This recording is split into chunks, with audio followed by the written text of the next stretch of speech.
Okay, so I started working on these Tanagram tumblers. These two I tried, I kind of winged it. This was my chevron pattern that I tried to separate everything out, and it was fine.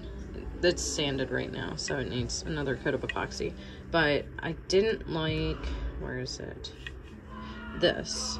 It ended up having this little tiny skinny thing. Now this is on a 20-ounce fatty from Flow, or 20-ounce thick, I guess is what they call them. So I like it overall, but I wasn't happy with like the layout of it. So then I tried another one with a random Google search for a Tanagram, and that's this one, which it's okay, but I'm just not entirely a fan of it. So then I discovered, I think it's ElleBee, it's ElleBee Creates, and she does different templates, and in the different templates she has sizes based on what company you work with. So this is a 20-ounce skinny from Flow, and so I downloaded the template and then I cut it out, and I will show you step by step like how I marked out the colors and stuff, because I did that as a time lapse. I was gonna do the rest of it as an alcohol ink, and it was a total fail, because you can see, where's my pink? Yeah, my pink like drip. But the problem is that it ripped up my white spray paint. So if you get tumblers that are already like prepped with white, like if you were gonna do some sublimation, I think you could just do the alcohol inks on top. But regardless, I ended up switching over to glitter for this one, and I found a couple tricks that have worked pretty good since this one's my third one that I'm attempting. So pretty much what I have started to do is I had mapped out my, this is supposed to be a neon rainbow.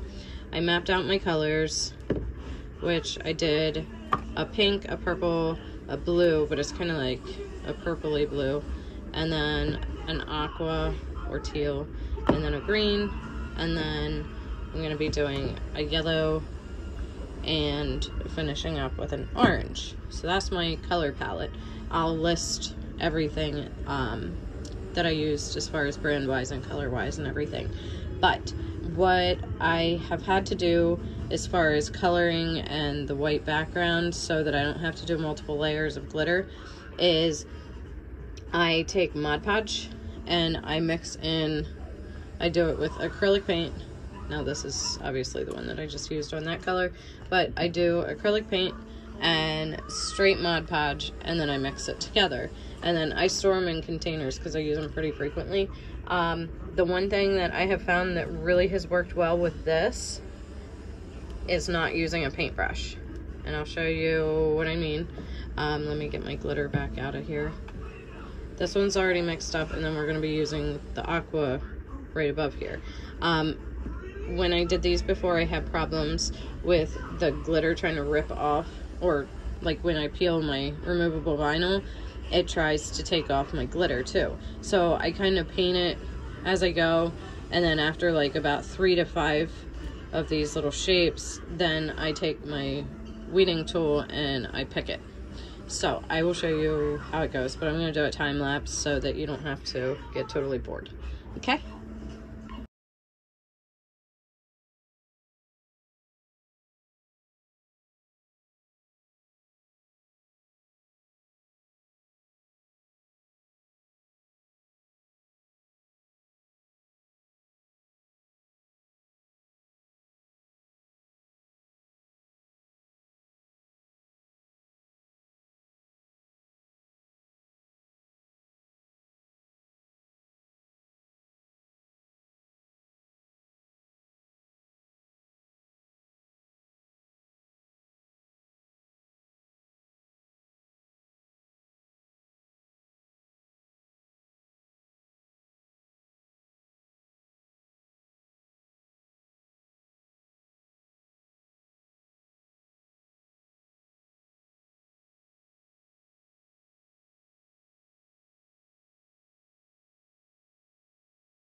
Okay, so I've made it to the last color.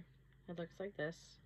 All my decals are removed. This is why I couldn't do the alcohol ink thing, because the paint kept peeling when I would peel my decals.